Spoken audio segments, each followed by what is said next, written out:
जब महाभारत समाप्त हो चुकी थी तो पांचों पांडव ने श्री कृष्ण से पूछा कि अगला आने वाला युग और कलयुग कैसा होगा। तो श्री कृष्ण ने उस समय 5 पांडवों से कहा कि तुम जाकर जंगल में घूम आओ और तुम्हें जो भी चीज दिखे उसका आकार वर्णन मेरे सामने करो। पांचों भाई वन में चले जाते हैं और उन्होंने वन में जो देखा उसे देखकर वो आश्चर्यचकित रह गए। आखिर उन 5 भाइयों ने वन में ऐसा क्या देखा और श्री कृष्ण ने इसके पीछे क्या जवाब दिया, ये जानने के लिए वीडियो को एंड तक जरूर देखिए। इस वीडियो को सब्सक्राइब कीजिए और अपने दोस्तों के साथ शेयर जरूर कीजिए। पहले भाई ने बताया कि उसने एक बड़े से पंछी को देखा जिसके पंखों पर वेदों की रचना लिखी हुई थी, लेकिन वो जानवरों का मांस खा रहा था। जब अर्जुन ने बताया कि उन्होंने जंगल में ऐसा कुछ देखा तो श्री कृष्ण ने इसके वर्णन में कहा कि कलयुग में ऐसे ही कुछ लोग होंगे जिन्हें बुद्धिमान कहा जाएगा, लेकिन वो दूसरों का नुकसान करने के लिए हमेशा तत्पर रहेंगे और अपना फायदा किसी न किसी तरह से निकलवाने की कोशिश करेंगे। दूसरे भाई ने बताया कि उन्होंने देखा कि एक बड़ा सा पर्वत गिरकर धरती पर आ रहा था और वो एक बड़े वृक्ष से भी नहीं रुका, लेकिन आगे चलकर एक छोटे से पौधे ने उसे रोक दिया।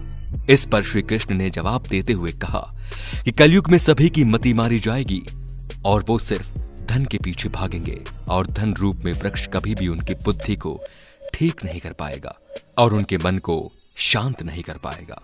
अगर वो छोटे से पौधे यानी कि हरि के नाम के बदले उसी समय उनकी समस्या का निवारण हो जाएगा और कलयुग में मन को शांति मिलेगी। इसके बाद आगे चलकर भीम ने एक ऐसी गाय देखी जो अपने बच्चों को इस कदर चाट रही थी कि उसके जिस्म से रक्त बहने लगा, जिसे देखकर भीम हैरान हो गए और जैसे इसका अर्थ स्पष्ट करने को कहा। श्री कृष्ण ने बताया कि कलयुग में लोग अपने बच्चे से इतना प्यार करेंगे कि उनके प्यार के चलते उनका विकास ही रुक जाएगा और कलयुग में बच्चे विकासशील नहीं होंगे। ये माता पिता के प्रेम में ही फंस कर रह जाएंगे।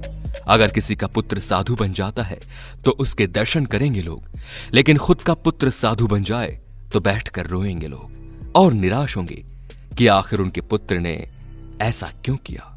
इसके बाद श्री कृष्ण ने कहा कि तुम्हारे पुत्र हमारे नहीं बल्कि उनकी पत्नियों की अमानत हो जाएंगे और बेटियां उनके पतियों की, वह आत्मा भगवान के हवाले हो जाएगी और शरीर मिट्टी में मिल जाएगा।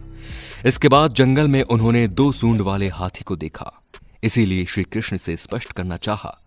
तो श्री कृष्ण ने कहा कि कलयुग में ऐसे ही दोगले लोग होंगे जिनके हाथ में सत्ता होगी और वो कहेंगे कुछ और करेंगे कुछ और इसी तरह से वो मासूम लोगों का शोषण करेंगे। सहदेव ने देखा कि जंगल में बहुत सारे कुएं थे, इनमें से एक बीच का कुआं था और वो खाली था।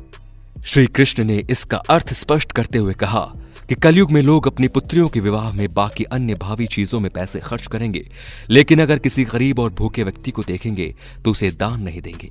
दोस्तों, ये श्री कृष्ण जी की भविष्यवाणियां जो लगभग सच हो चुकी हैं कलयुग में।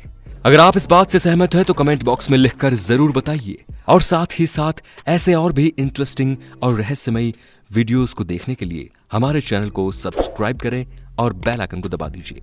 धन्यवाद।